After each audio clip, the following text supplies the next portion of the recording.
is the elevated fucking Shane out in society, Hopeaholics. Yeah. CC Penno, that's new. They're new. Nelly, Giovanni Soto, I think that's new. Chevy K, I don't recall that person. Carrie, spelt that way. It seems like I've been away for a month. Rebecca, hi Carrie. Julia, Were you here last week, Shane? Victor, damn right I was, bro. Michael, Cynthia, Delgato, Brooke, Jason, I was here. I don't think so. Oh yeah, I was here. I don't know. Guys, Natalie lost her voice over the weekend. She's here. Yeah. Yes. She's sitting here. She's the whispering. If you can hear, yes. Sorry. That's Sorry, Yeah. guys. that's Natalie. I mean, she has no voice left. This is what my voice sounds, so I think the whisper. I like it. Oh no, I didn't mean it like that. That's funny though. No, that's good. No, but you know what I mean. It's raspy. But I'm actually under the weather. Oh, that's no good. 33 people in here. Well, guys, welcome Yeah. to the. Yeah. Hi everybody. Welcome everyone. Chevy, Alicia, Tori is new. Tori is new. Tuesday night Recover Out Loud meeting, guys. Welcome. Hey Kelly. Forgive us. We are all a little tiny bit tired. We did wake up at 3 o'clock Eastern Standard Time this morning Tori. to jump on an Thanks for airplane coming, Tori. I wonder if Lauren showed up. so we could get back for the Recover Out Loud meeting. Right, Shane? Yeah, baby. Yes. Daytona 500. We had an amazing time. Yeah, it was a at good time. Daytona Rained 500. quite a bit. We got rained out on Sunday, Yeah. and Great American race. Tune in. we stayed at Tune in. They can hear about it on our Wednesday. Weekend Wednesday. Yep. Yeah. we will Chat about it then. we'll chat about it then. Yeah, Natalie saying. I say everyone whispers. I think that's going to be good. Everyone. Sorry, guys. I'm gonna be ASMR tonight. Yeah. Okay. So let's just get right into it. All right, guys. Jackson. Action Jackson have- is in the fucking studio today, bro. He's a little nervous. He's smiling. He's got years, though, so he knows what to do. He knows where he comes from. Yeah, he says he's nervous, but he's done Yeah. this kind of stuff before. We Yeah, know that. Yeah, we know that for sure. He's got some serious experience, Yeah, strength, and yeah, hope yeah, tonight. We yeah. got we got. Can you put the First time the mouse? here. First time here. the Seems mouse like up you're all on doing there good so I thing. can- Hi, everyone. Cameras off. I'm at the gym. Hey, Brooke. First time here. Ah, We still love Nikki. you. Nikki's Jennifer. back. First time, Keith. Hey, buddy. Thanks for coming. CC Pino. I know you were new. Thanks for coming. Oh, I love you too, Alicia. All the first timers that showed up, thank you so much. This is- Victor's here. We got Joel's gonna be Yeah. our timer. Hey, Joel. When our now that we have an official timer, when the speakers start speaking, if you can put it at 25 minutes. 25 minutes. So again, really quick, guys, this is thank you everybody for coming Yes. to the Recover Out Loud meeting. Just want to remind everybody that this is a live meeting. It is being recorded And and broadcast. on YouTube Live, and we do use some of it for content on our Instagram page and YouTube page occasionally. We do. So if you don't want to share, it's okay. And if you don't want to be on the Instagram page, just say so when you're sharing, and we'll keep you off. Hi, Verena. Welcome back. Laura, thank you for coming. Carrie, thank you for coming. Chuck, Zamzow. Just also another reminder that the Recover Out Loud is a movement Yeah. and not a recovery program. So continue doing whatever you do on a daily basis to stay sober. Yeah. This is your This is fun zone. Cherry Yeah. on top. Yeah. It's your cherry on top. It's like the corner piece of the cake. If you're like me and you like icing, I like the corner piece. Yeah. I You like know, the crust. Yeah. you like the crust of the cake or of the cheesecake. But, God, yeah, Natalie's a little off. It's a little. That's It's fine. it's Don't worry pretty about bad. Natalie. She's It's off. pretty bad over here today. Sorry, guys. Anyways, again, guys, thank you. I want to just go ahead and get started because it's 6:05, and Jackson. I know Jackson's got a really good story. So Yeah, I never heard it before, but we're gonna sit back here. I have food coming, so if I get up and walk out and I look rude, sorry about that. For you munching. It's all good. all right, guys. With no further ado, we've got Action Jackson. Take it Yeah. away, my friend. Hey, what's up, everybody? My name is Jackson. I am an alcoholic. I I'm definitely honored to be here with you guys. I mean, thank you for inviting me. I appreciate this opportunity to come in here and share some hope. You know what I mean? I want to welcome the newcomers in there, first timers, second timers. It's very, very important to really connect and stay connected to this thing, man. I have a sobriety date of May 8th, 2015. Again, I'd like to take credit for that date, but what I did, I decided to kind of just take responsibility for that date.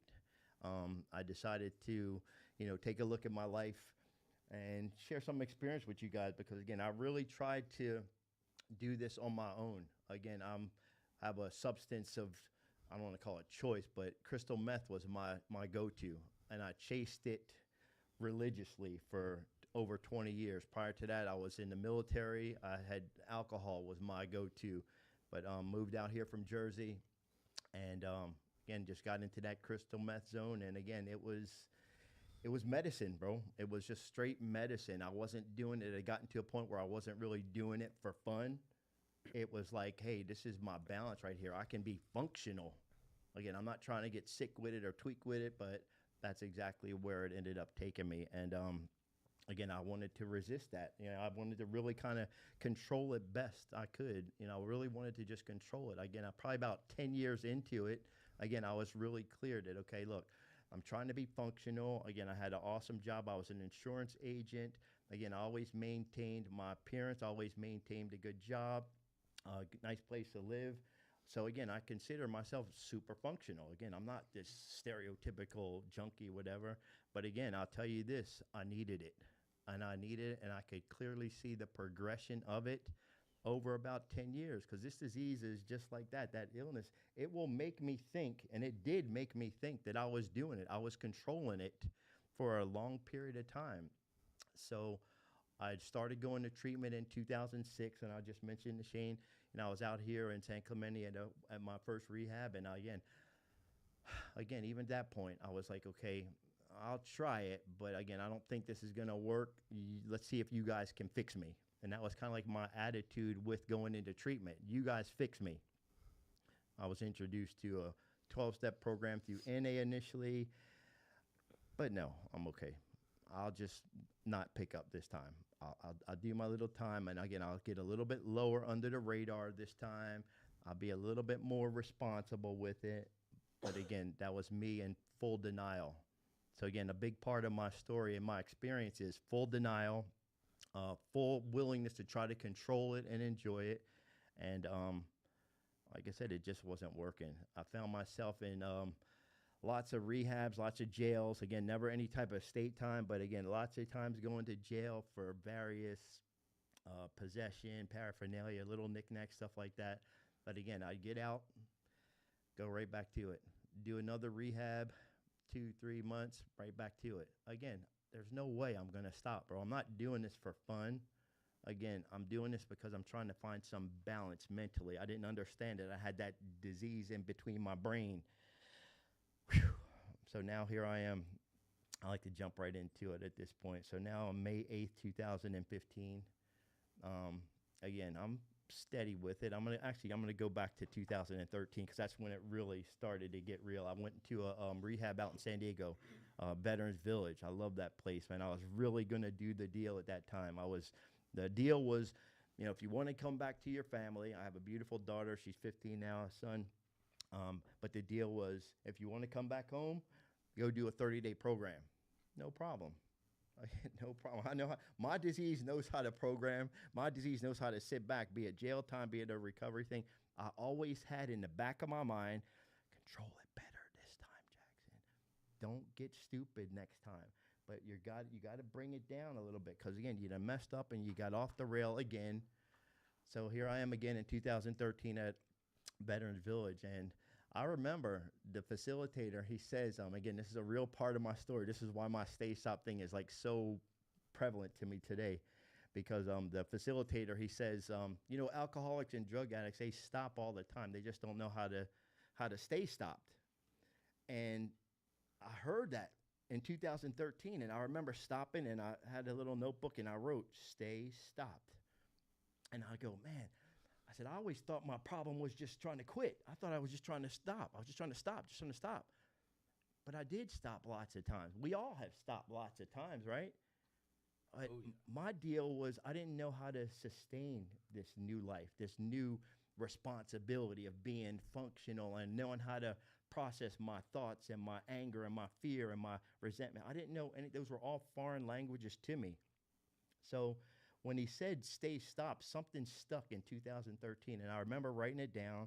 And again, like I said, I was originally supposed to just go there for 30 days. But again, hey, this is pretty cool. I think I like I'm with my veteran brothers. You know what I mean? Let's just kick it here for a minute. And of course, I'd call home and, oh, yeah, stay another month. Oh, yeah, stay another month. So that was kind of interesting because now all of a sudden I'm like, okay, cool. So I've ran it all the way out to, you know, I was 4 months there. Month number 5 kicked in. We're like, okay, I'm ready to come home. They all told me, look, Jackson, make sure, you know, you keep working your program of recovery. I did NA at the time. I had a sponsor and everything. But again, I got up to like step number 8. And then I'm like, I'm cool with this step stuff. I'm going home. I got to get back to work, bro. I got things to do. I got a family. I got to work. I don't got time for meetings and this and that, whatever. I'm good. Month number 6, I'm sitting in my office. Again, I always was employable. Got right back to work. I'm in my own office. And I remember, wrote up a couple of policies. And I remember sitting there. And I go, and that thought, you know, they talk about that thought popped into my mind. And this is like, man, this is in 2015 at this point right now. I'm sorry, it's 2013. And I'm like sitting there, I'm thinking, man, if I could just go over there. And it was about a half an hour drive to where I wanted to go pick up. And I looked to the left and to the right, and I go, I'm out of here. And I got up and I locked up the office about 2 o'clock in the afternoon. And I drove from Chino to Mission Viejo. And I had plenty of time to think about not doing this. Don't do it. But again, my mind was locked. Again, I'm going to control it. Just go over there, smoke a couple bowls for an hour, 2 hours max, and then get back. And no one will know the difference. No, it was about 3 days later. Like literally 3 days later. And I called and everyone knew what had happened. And that was a wrap. And I would be back out for 2 more years after that. And I just want to add this part too. When I went to my Connect to pick up, she was like, oh my God, where you been? You look so good, this and that. I'm like, yeah, I was in rehab. I tried it again. It was stupid. It's just not for me. This is what I do. Let's pack up all. And she just looked at me with this disgust. And she's like, I can't believe you're going to do this. 6 months. And I go, bro, I tried it. It's stupid. Recovery is not for me. I need this. And she threw the sack on the bed and she's like, you do it. And I remember I just picked that sack up, picked that pipe up, and I scooped my dish and I was back at it, bro. And that initial hit just like took me right there. And I'm like, man. And again, I'd be out for 2 more years. And that 2 years, again, I was still super conscious of it because, again, I can't let nobody know. I have to stay under the radar. And again, that's why, again, I think that it stayed for so long. A 20-year run, again, I really consider myself functional, and this really allowed. Now, keep in mind, my idea of functional was still, again, just going to work. But as soon as I get off of work, I'm right to the spot. Pick up what I need to do, and I'm right to the bathroom. My place was the bathroom. Again, I got a beautiful apartment. It's not big, and I went right to the bathroom. And that's where my life had been reduced to. Again, I was that, again, all due respect. No, I'm not even going to say it. But again, my deal was in the bathroom, smoking in other business. And that's all I wanted to do. And I'm like, man, this is what my life has come to. Beautiful family, beautiful woman. This is what I felt I needed to do.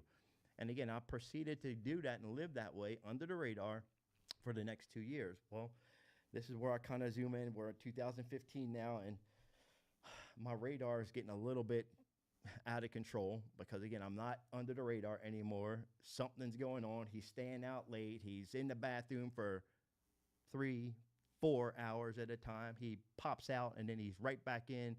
Again, and I'm knowing that they know and they see me, but I don't care. You know what I mean? I'm like, I don't care.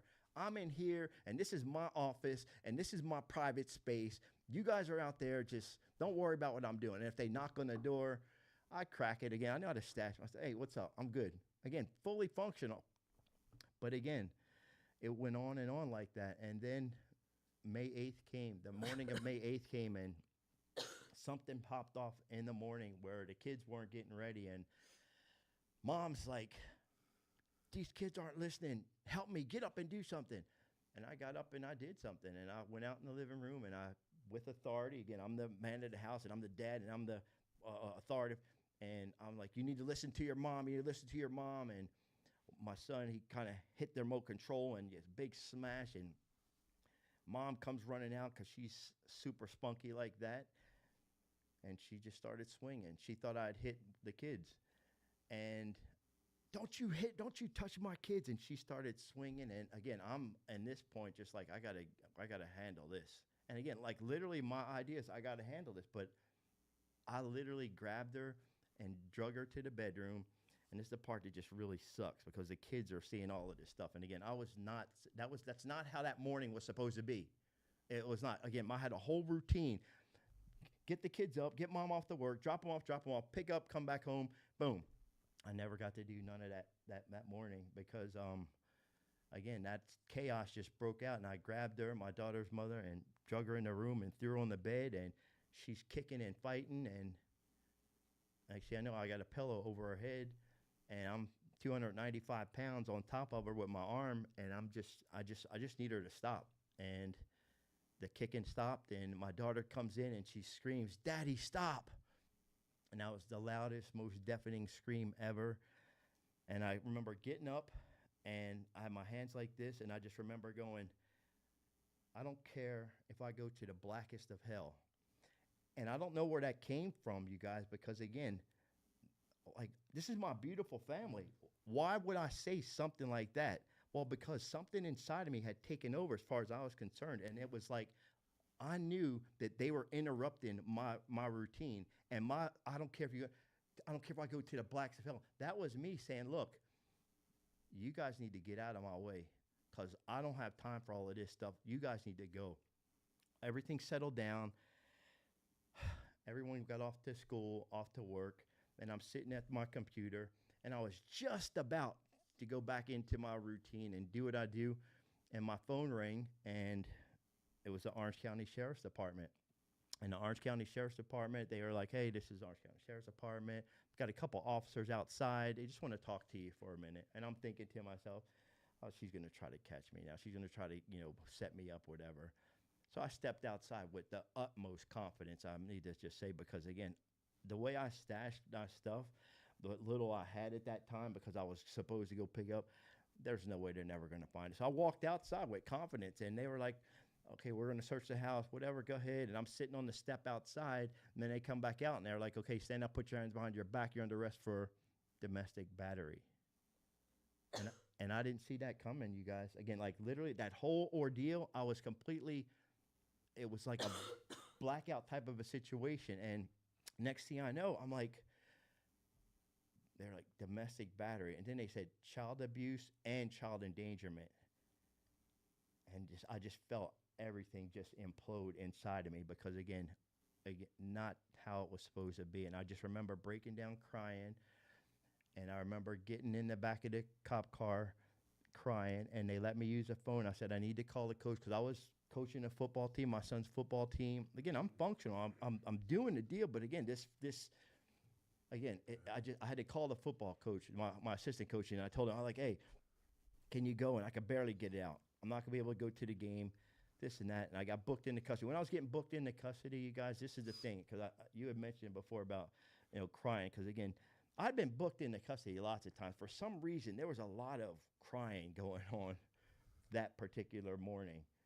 And, again, I don't know why, because, like I said, I'd been booked in custody before, fights, other little things. But for some reason, when I was getting booked into custody, they asked me, they said, "Are you homicidal or suicidal?" And I remember just looking down, and they said again, "Are you homicidal or suicidal?" And I literally remember thinking, I'm not answering that question. I'm not going to, literally remember, I was saying, I'm not going to answer that. And they asked me again, and they sat me down, like, "Sit down, we're going to put you in for a psych evaluation." Ended up getting booked into the psych ward. Again, I know for a fact I wanted to, and I don't like even saying this, but again, I know I wanted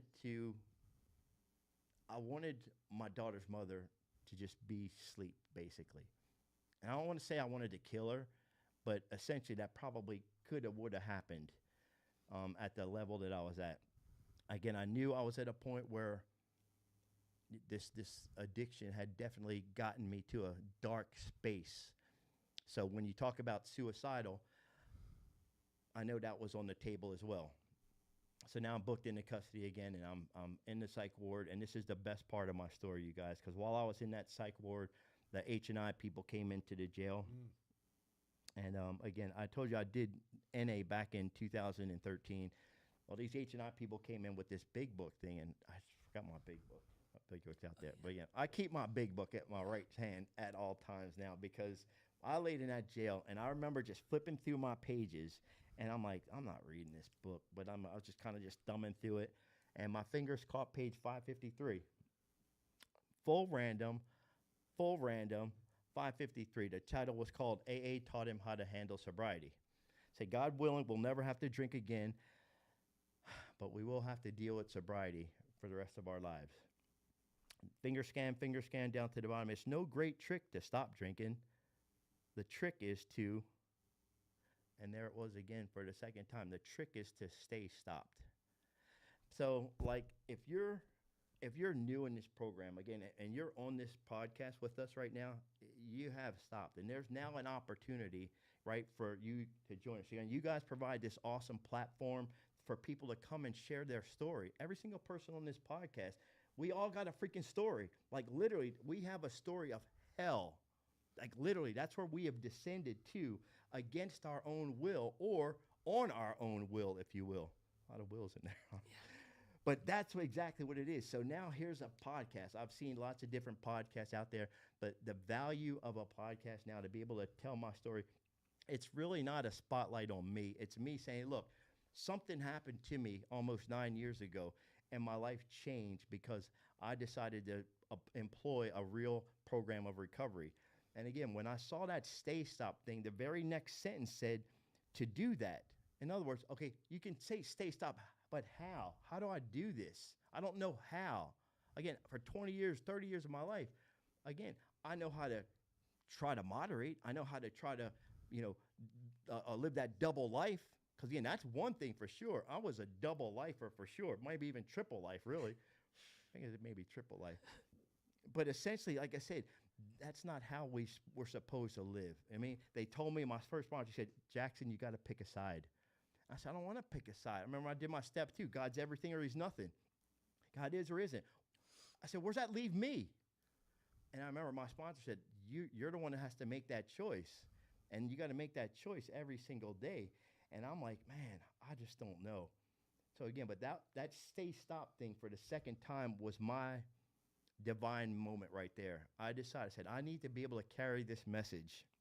The people that are out there, people that are new, people that are kind of just dialing into this thing called recovery. If you stop several times, there is a way to stay stopped, but it's going to require some daily work. I can't just let go and let God. God's going to give me some grace, but he's also going to say, Jackson, you're going to have to do some work, bro. You're going to have to tell your story. You're going to have to show some gratitude. You're going to have to help somebody else. And sometimes just helping someone is just me saying, hey, bro, how you doing? Hey, you want to take a ride with me today? You see what I mean? Like little stuff like that is what actually has propelled me into the next day. And like I said, I don't know what this journey is leading me to, but again, I do know more than anything that there's somebody out there that has a story. And we encourage you, like you guys were saying, we encourage you to connect. And if it's weird to you, it only stays weird for a minute. I know what was weirder for me, the way I was living, that was definitely weirder. But again, this is a little bit scary too. But it's something interesting when you have a platform like this that's fun and encourages stuff to just come on, you guys. I want my brand now. I made it a clothing brand because, again, I felt like, hey, if I could just make some sort of way where we can connect or see somebody out there at the Walmart or at the grocery store, at the Costco, if we happen to see a Stay Humble, it might spark a conversation. Hey, what's that? Or, hey, what's a Stay Stop? Again, it gives me an opportunity to share some experience, strength, and hope because, again, I came in here absolutely hopeless. Yeah. And that's no exaggeration. My hope was gone. I was resigned to the idea, I don't care if I go to the blackest of hell. How much lower can I get than that? Rock bottom, yeah, how about hell bottom? And that's where I was at. But I believe that there's a divine something that came and said, Jackson, I need you to do something real quick. I need this Stay Stop thing to be out there. I need you to be able to connect with other treatment centers and other individuals that are in need of some sort of encouragement. And that's all I've been trying to do over the last 3,211 days of 1 days at a time, man. So again, that's my story right there. And again, I could probably go on and on. Again, I just want to thank you guys again for giving me this opportunity. The Hopeaholics, again, is a real life platform. And again, I know all those people that are checking it right now, like I said, you guys are looking for something just like I was. Well, we're here to say there is a solution. There really is a solution, but it's going to require a little bit of work, man. God bless you guys, man. I'm Jackson. I am definitely here to say stop. So good. Really nice. Wow. Unbelievable. Loved it.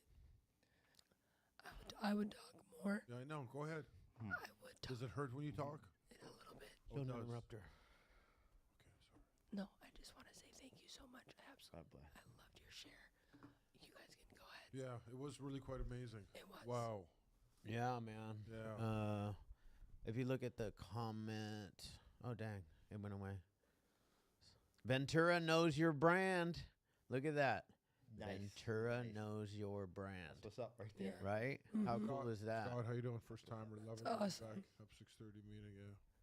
And like I said, that's exactly what I think God wanted me to do. And again, I'm not this big old God holy roller thing, but again, I do know something happened. Yeah, I am. You know what I mean? But Yeah. I knew, and again, and I'm I'm like, growing. pick one or the other. Yeah. I don't want to go that way. Yeah. So I'm rocking this way. And again, Because that's that what- way ain't working. And that's exactly it was it was a learning Yeah. process for me. For sure. But again, it's been undeniable. So again, I know for sure all those people you got out there, please, like I said, connect with us. Can I drop my IG Of here? course. course. Yeah, Okay, my absolutely. Insta- We'll have Emily put it in the Oh, chat. yeah, Instagram, stay.stopped. Again, connect with us. Again, we're all about encouragement, hope, inspiration. And again, the whole drinking and drugging thing, like literally it was removed. It wasn't me saying, okay, I'm never going to quit. Because again, my sobriety date is not the date that I go, okay, I'm going to quit. Something happened, and in the next series of events that occurred after that, from the big book to my 12 steps to my rehab to my vet court program that I was in, all of those things required me to participate Yes. and take responsibility. I wanted them to fix me. But all of a sudden, and watch this, I wanted God to fix me. And God goes, bro, I'll give you that grace just for today, but you're gonna have to do some work in between time until the next level kicks in. And that's what I do. I like levels. Recovery has levels to me. So again, thank you Absolutely. guys, man. Thank you so much for your share. That was awesome. I could relate to so much of that, and it's not until we are gifted that gift of desperation, man. And to me, you were given that gift of desperation on that day. Definitely. I had the bailed agents kick in my door on Yeah. the day that I was Okay. gifted my Yeah. gift of desperation, and I have not looked back since. Yeah. Only to clean up my side of the street. Yeah. And super grateful for your share. Super grateful for you coming. I wanna Thank you. I wanna go ahead and open it up to Yes. the participants. We've got a lot of people in here, man. Who would like to share first tonight? Who wants to kick it off? Don't everybody raise your hand at once. Yeah, don't be quiet. Oh, so your virtual, we got some virtual hands up. Just a quick reminder, because we do have quite a few people in here, and they will, people really get on a roll of sharing. Try to keep your shares to about 3 minutes. And at the 3-minute mark, you will hear this noise. Emily? There's a clap. There's a clap. Oh. It's on there. Oh, okay. We need to figure We it only have 3. Oh yeah, we have the timer. Never mind. Just watch the timer on the screen. My bad. We've got Joel. Thanks, Joel. All right, Larissa, you're up. 3 minutes. Hi, Larissa, alcoholic. Bye, Larissa. Thanks, Jackson, so much for your share. I can relate wholeheartedly to everything that you shared, really. And, I just celebrated 11 months after literal years of many rehabs, detoxes, and attempts. You reminded me too in 2021, before I like took off and went on my biggest run of my life, I was arrested for felony corporal spousal abuse. Thankfully the charge didn't stick, but good old meth got me there. So I can totally relate to your emotional pain during that time. And yeah, really, I just wanted to thank you and just say that everything you said resonated. I'll look out for the brand, follow you, and thanks for sharing. Thanks for being here tonight. Awesome. Thank you. Thank you, Larissa. Thank you. Thanks, Larissa, for sharing. And congratulations on 11 months. Yeah, 11 months was nice. Yeah, Nice. huge. Lena. I'm gonna unmute. Hello, my beautiful Hopeaholic family. And I'm so excited to hear this share today because I really needed it. Many of you know my story, many of you don't. I haven't even told like the entire story, but I'm gonna keep it really short because I know we got a timer ticking. And check me out, guys. Nice. Very nice. Yes. We love that. Thank you. Thank you. Love it. Me too. I love it, Don't and I'm worry. repping in Texas. Oh, yes. Nice. Your share really struck home with me because it's something that I've been dealing with my entire life. I was born into addiction. Both my parents were addicts.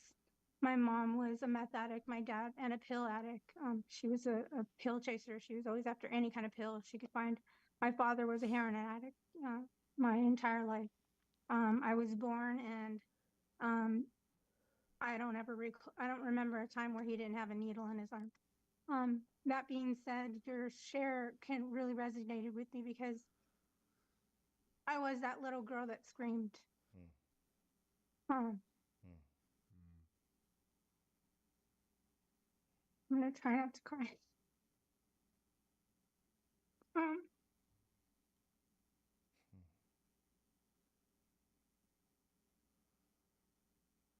He did try to kill her. And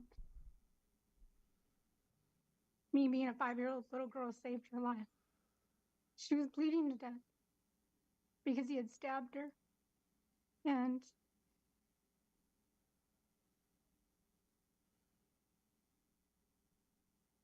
I haven't shared this with anybody, you guys. I just don't share stuff like this, but this share really resonated with me. And I'm so thankful that your family survived it because mine didn't. But this is why I'm here, and this is why I want to be a part of this movement because suck heroin, man. Suck meth, suck fentanyl, suck it all. Because those disgusting drugs take advantage of families like ours. But I'm so incredibly thankful that your family was able to overcome, and this is why I'm here, because I need to hear this stuff. I really do. So, anyways, I don't want to take up too much time, but I just want to say thank you so much, and I'm just so grateful, and I'm so proud of all of you.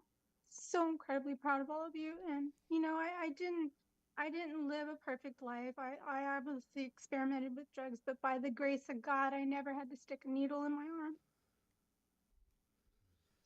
And by the grace of God, I'm still here. I'm still fighting. I'm still praying. I'm still, you know, my brothers and sisters weren't as lucky as I was, you know.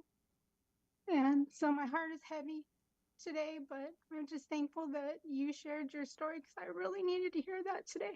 So thank you. Thank you. Yeah, thank you so much. That was incredible. And that is why That's what it's all about. I keep coming back and showing up every day. Wow, And that being- that being hit me vulnerable, hard, man. being open. Crazy. That was I love it. incredible. Thank you so much. Thank you, Lena. I bit my lip the whole time. Yeah. The whole time. So please keep sharing with us. We love it. We need you here. It's important. And Yeah, that's what we it's need all you about, here. We is need building you the here. community. Yeah, man. I cannot take my voice. That was It doesn't incredible. bother me. Thank you, Lena. Joel, you're up, man.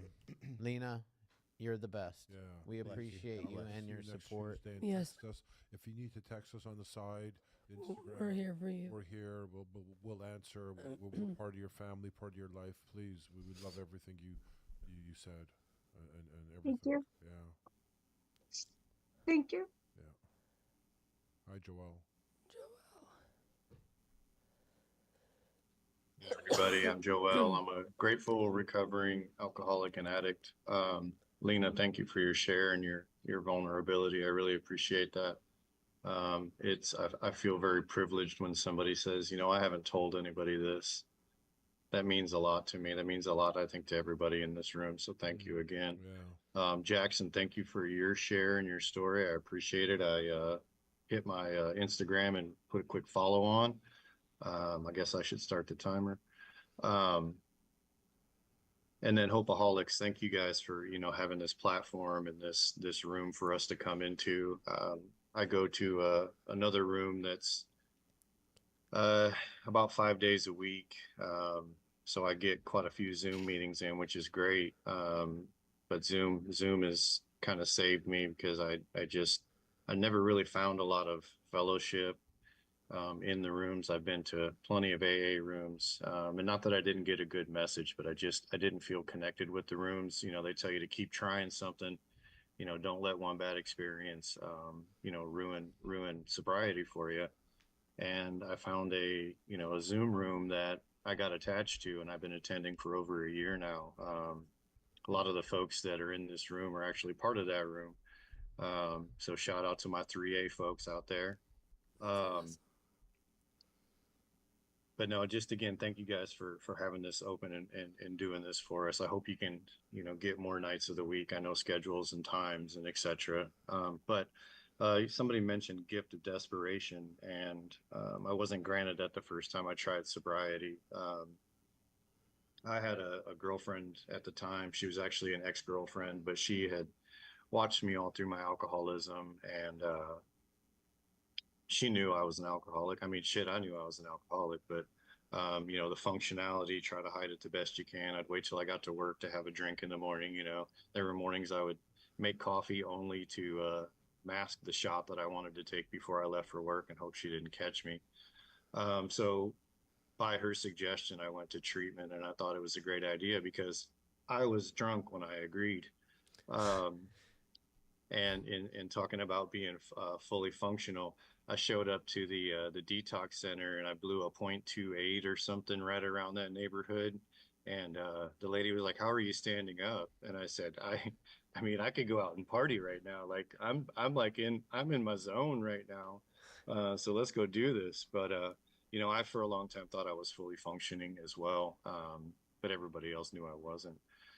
This second round of treatment, and the sobriety lasted about 9 months, and then I just decided that I had enough of this. I'm an adult. I can do whatever I want. I went out for about 10 more years, and then I was granted that gift of desperation, and I made the phone call, ended up in treatment.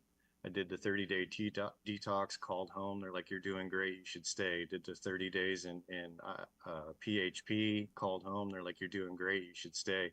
Did the 30 days in IOP. "You're doing great. You should stay."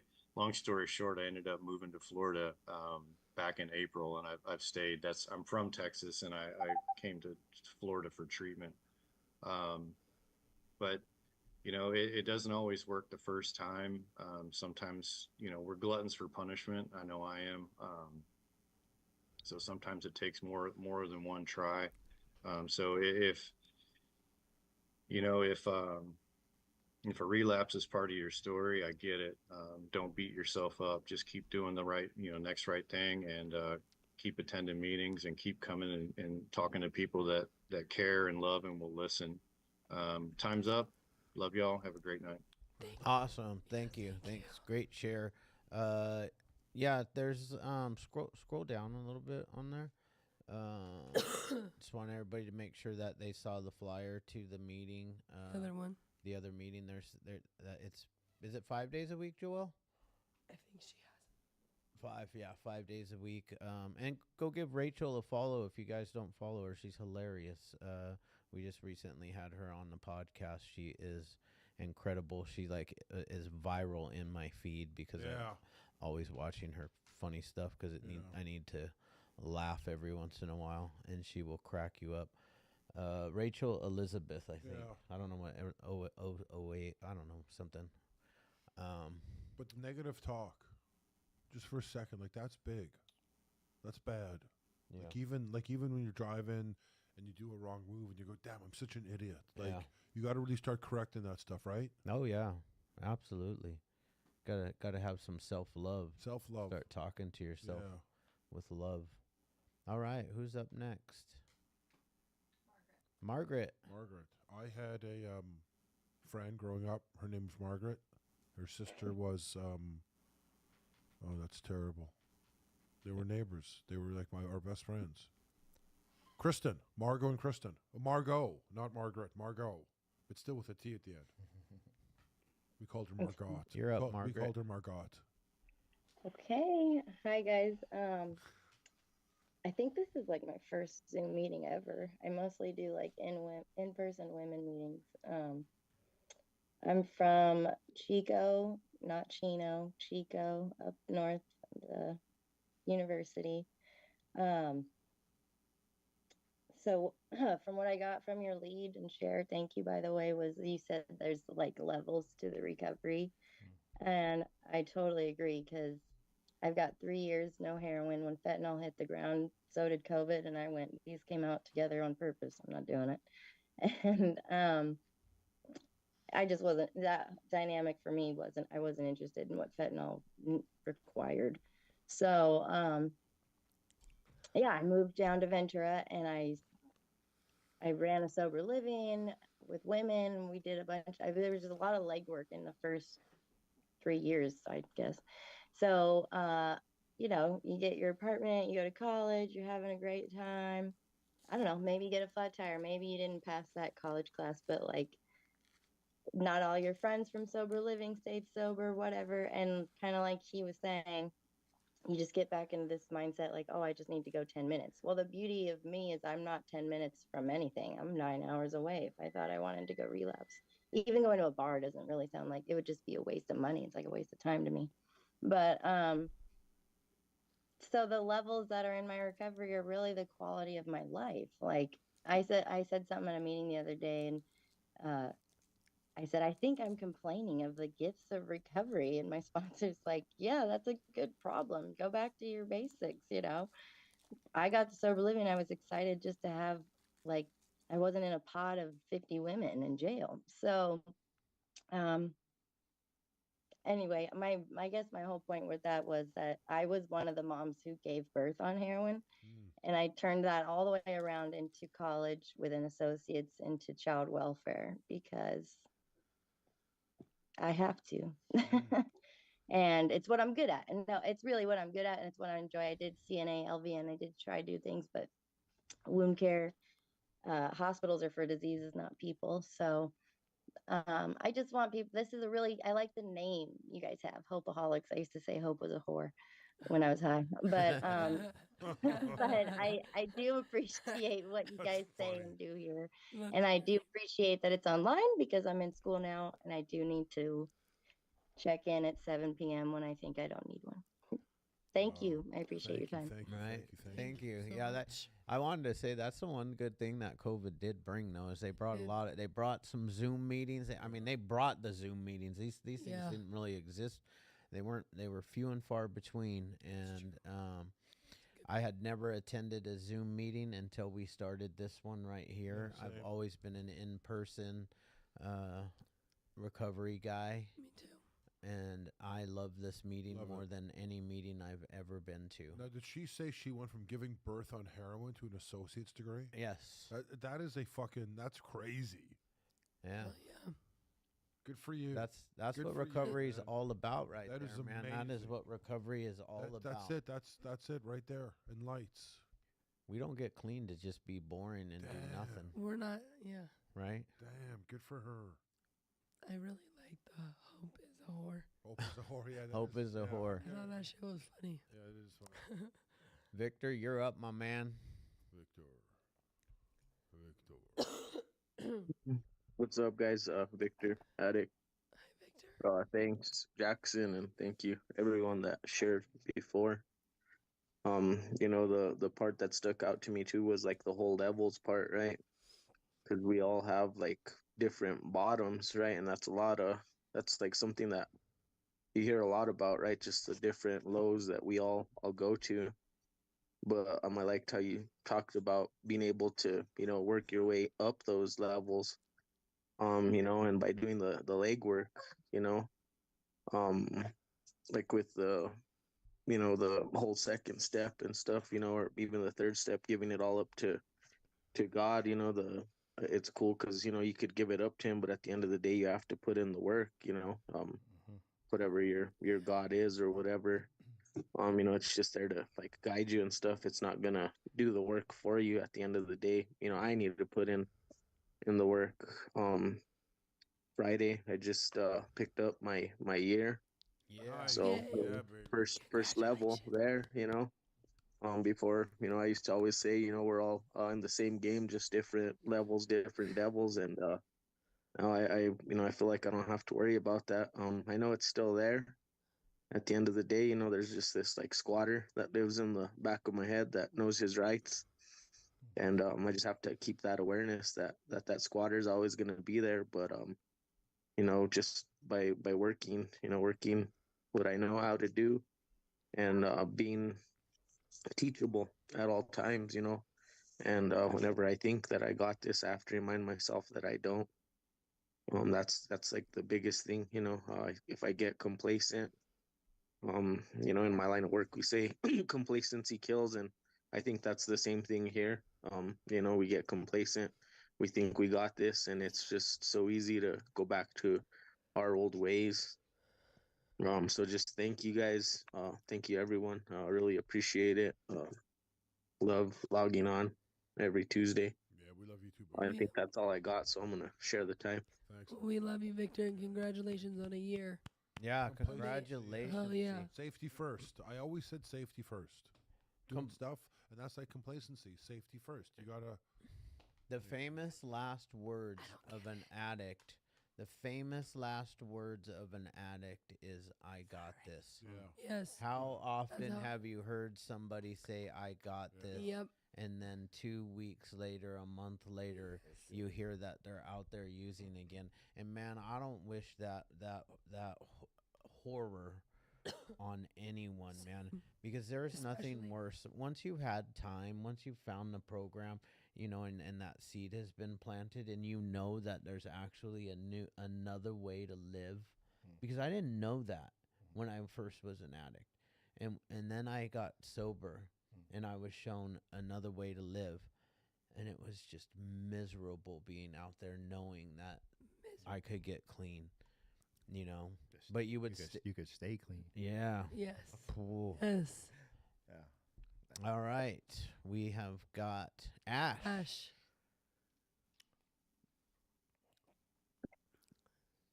Hi, I'm Ashley. I'm an Hi, Ashley. alcoholic. Was an alcoholic. Um, I just talking about the different like rock bottoms and realizations. I was very high functioning closet alcoholic, like literally going to my closet, taking a sip of vodka like nobody else was gonna smell it or know about it. But I just kept it a secret. Like it was like the sneaking around in the secrets gave me just as much of a high as the alcohol did. And when things started finally coming to a head, my liver just totally kicked the bucket and I was like in and out of the hospital. And it wasn't like that wasn't even the rock bottom. It was when I realized that everybody was about to find out. And that's when I was like, oh crap. Like, I don't know, as stupid as that sounds. Now, yesterday I celebrated 2 years from fresh out of my liver transplant. Wow.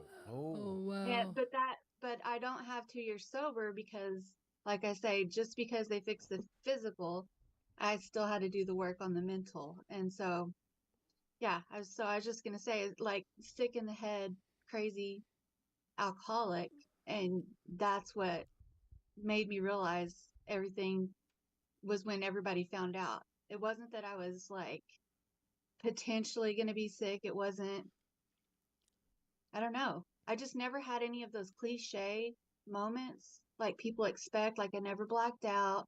Nobody ever had to take care of me. Nobody ever had to hold my hair, just all those cliche things. I didn't have all of that. But at the end of the day, I still ended up worse than people like that have a whole bunch of charges. And I don't know. That's all I was going to say. Thanks. Thank you so much. That's right. Yeah. Can I just add Yeah, something real quick? absolutely. Yeah, bro, Of course. yeah. So like all these shares are like really like I love it. I thrive on it. My friend is over here right now too. I brought him in here, but kind of give him some hope as well.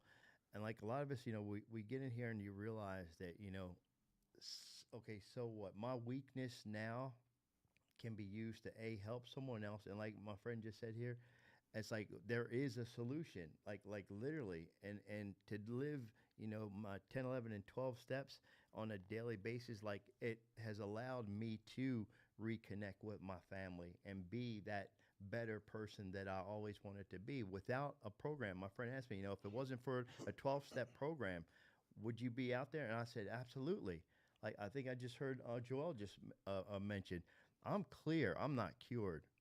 Yes. I'm clear. There's no doubt. If I don't work a program of being watch, I'm going to say this. This is really cool. Watch, ask God to help me, discuss it with someone immediately, and then turn my thoughts to someone else. Like literally, that's my stay stop formula. Watch, ask, discuss, and turn. Because I'm able to do that and willing to do that, again, my family has, again, they may live there and I'm living here. Again, I'm able to still be a active, responsible father. You know what I mean? A co-parent. I co-parent with her today, with Jessica today. And again, we can talk about this now. And again, there's a whole new relationship that we've established now because over the last 9 years, I have put in the work. So again, I really just want to encourage, if you're new, again, connect with us. Like literally, that is a stay factor. We have solutions, and again, you can find your path as well. Definitely. I love that. Awesome. Chuck.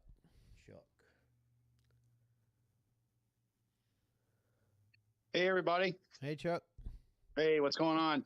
I remember when he was yelling and he said levels, I was running around the house like, yes, somebody freaking said levels today, because That's right. my buddy Big Bob and we talk about that all the time in the meetings, because we usually have a meeting before or a meeting after where we sit back for like half an hour, 45 minutes, just BS.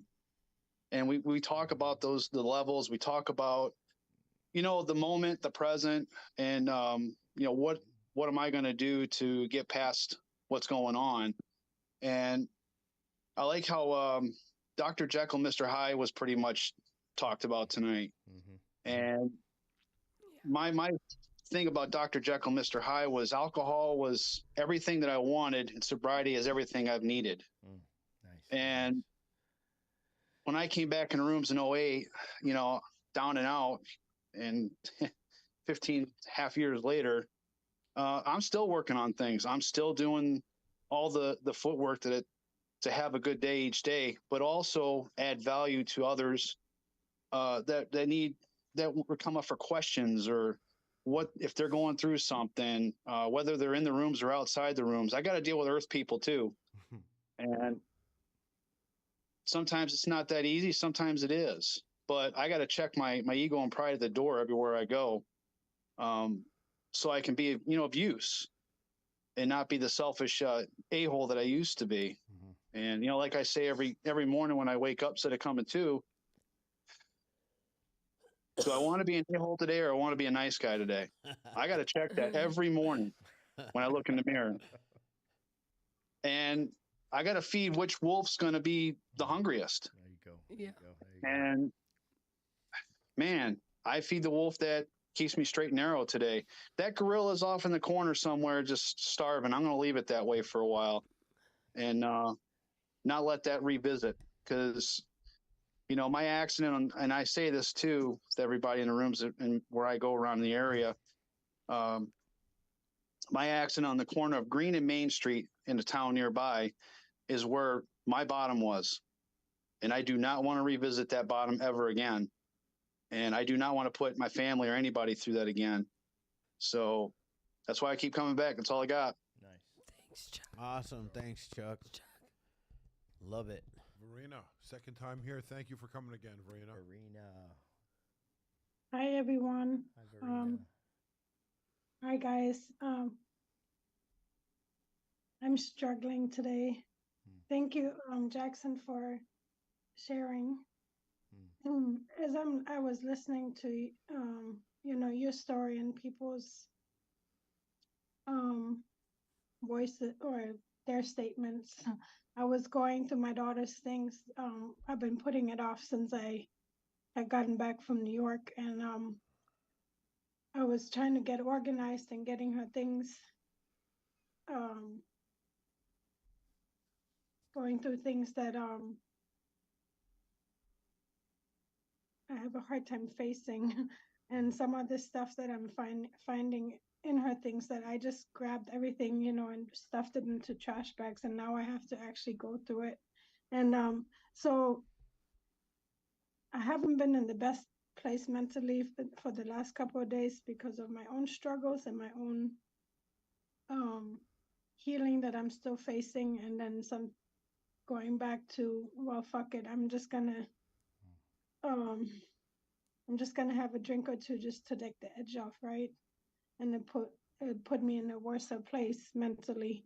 So with that being said, I also have a hard time. I'm trying to work on my stuff, but at the same time be a supportive mother to my daughter who's in recovery and setting healthy boundaries. But at the same time, I went to a meeting, and when I shared that I had, before she relapsed, she relapsed before she ended up in the hospital, but I had to cut her off, and I told her, I said, this is it, I cannot keep enabling you.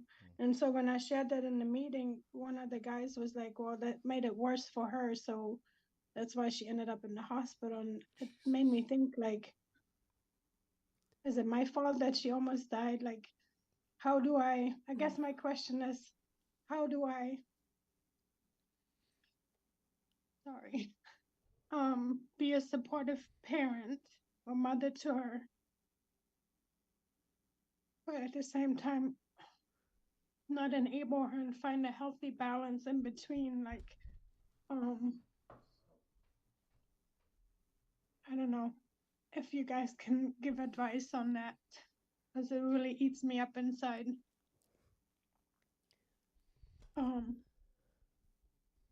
That's all I have. Thank you, guys. Thank you so much. Yeah, thank you. Thank you for your share, and very, very heartfelt. Um, That guy is wrong. I mean, I'm just of the opinion that people need to do what's in their heart and what you're able to handle. Um, if something does happen to your child, uh, people will say many, many, many different things, and you have to find out what you're able to handle. Okay.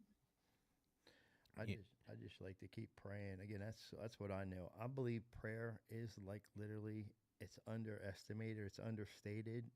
It seems like it's not enough to say, oh, just keep praying for them or pray, but like I know for sure someone prayed me in here because I wasn't doing it on my own.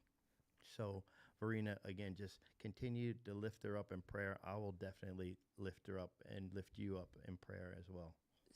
Thank you. Her name is Alice. Oh, I'm sorry, Alice. Yeah. No, my name is Verena, but my daughter's name is Alice. Verena. Oh, okay. Got it, okay. I saw Marina. Yeah. And I was like, wait, what? Alice and Okay, Verena, you will Alice be and lifted Verena. in prayer, definitely.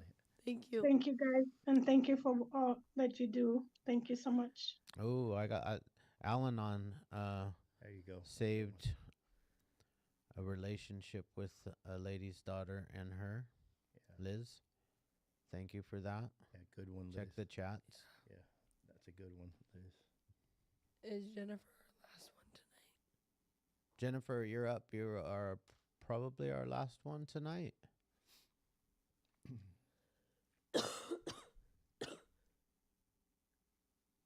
Jennifer?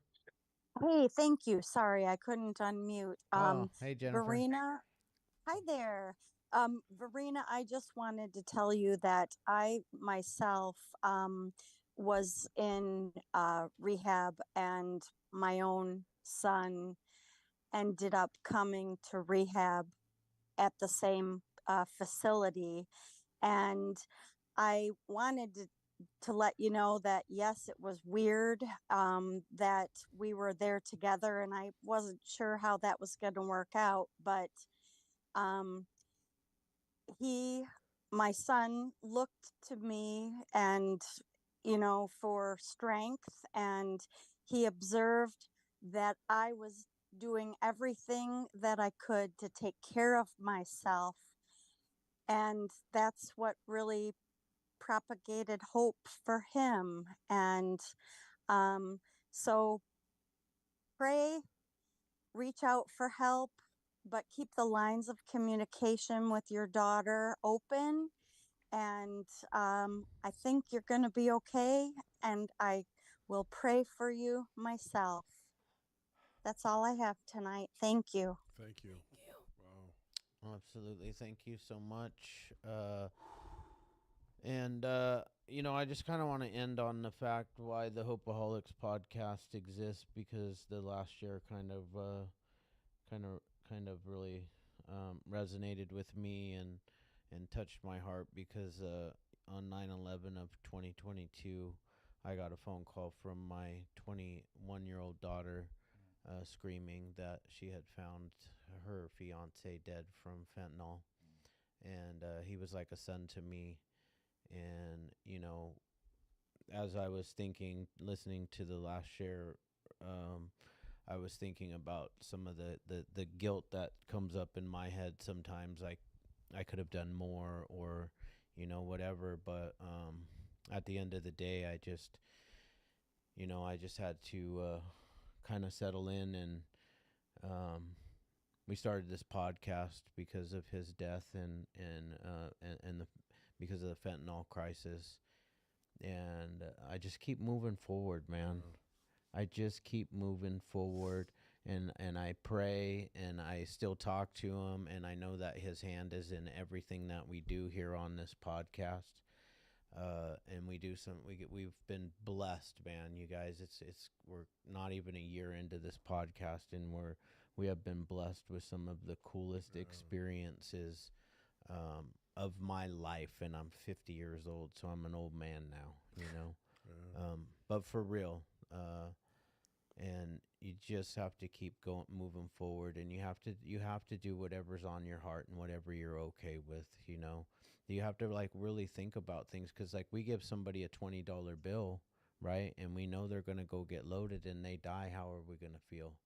If we don't let them in our house and they die out on the street, how are we going to feel? If we let them in our house and we find them dead in our house, how are we going to feel? Those are all questions that we have to ask ourselves, and you have to be okay with the decision that you make. And that's the truth. Oh, we have one more hand up. Carrie Ann, go ahead and share, and then we'll close it out.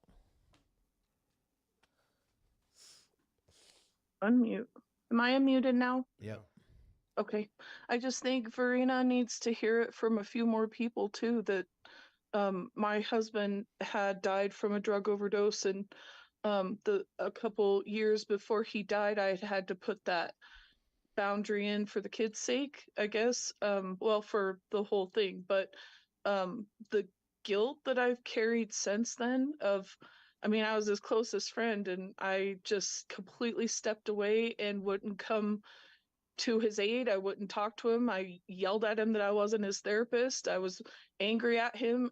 His drugs put him in a mental position where he paid somebody to have me killed and ended up going to prison, and then died when he got out of prison from a drug overdose. So the guilt carrying that guilt of what could I have done different and what could I have done better. At the end of the day, and after, it's been 3 years now, you're exactly right. You have to do whatever it is that you felt comfortable doing. And sometimes we can't bear what they're doing. And that sucks. And I hate it. And I wish that every single one of us just go out and save everybody with anything that we could do with that $20 or with having them come inside, or just that line, whatever we could give them, that one prayer. I wish that we could save everybody, but it does come down to their choices and how they handle things. And I just pray for all of you. And Verena, just know that you're not alone in how you feel, and there's lots of people that are going to come at you, but you have to just be okay with the decisions that you made for you and whoever else is in your house. And God love you guys. I appreciate it. That's all I had to say. Thanks a lot. Awesome. Thank you guys so much. Look out for our weekly wins on Wednesday. Should be out tomorrow if Natalie's voice is. It will be.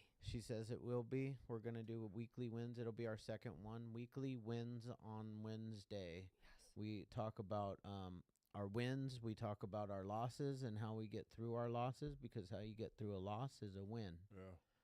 So anyways, we'll probably talk a little bit about our experience at the Daytona 500 this weekend too. It was pretty freaking amazing. Yes. So thank you guys again for showing up and participating in your own recovery and being a part of ours. I'm gonna go out. I got some shirts for you guys too. I forgot to bring them in. Oh, awesome! I'm gonna bring in some shirts for you guys, Oh, and anybody that follows me or DMs me and mentions Hopeaholics, I'm gonna send you out a Stay Stops T-shirt. Nice. as There well. Oh, we go. wow. That's what we're Nice. talking about. That's a win. Yeah. That's a win right there. That Yeah. is a win. Stay dot stop on Instagram. That's our spot. And I got some for you. But thank what, you. 2X? Thank you guys. XL? No. XL. All right, guys. I'm gonna go Close ahead and out. pray it out. Yeah. With the. All right, everybody, hands in the air, hands in the air, hands in the air. Push the button. Let's go. Welcome to the Hopeaholics. Cover out loud, baby. Yeah. All right, God, Oh Grant me my the God. serenity grant me the serenity to accept the things I cannot change, the courage to change the things I can, and the wisdom to know the difference. Amen. See you guys all next week. Hey, guys. God bless. Thank you Oh. guys. Really good show. Okay. Oh my God, this is That was so awesome. That was so awesome. excellent. Amazing. Like, Excellent.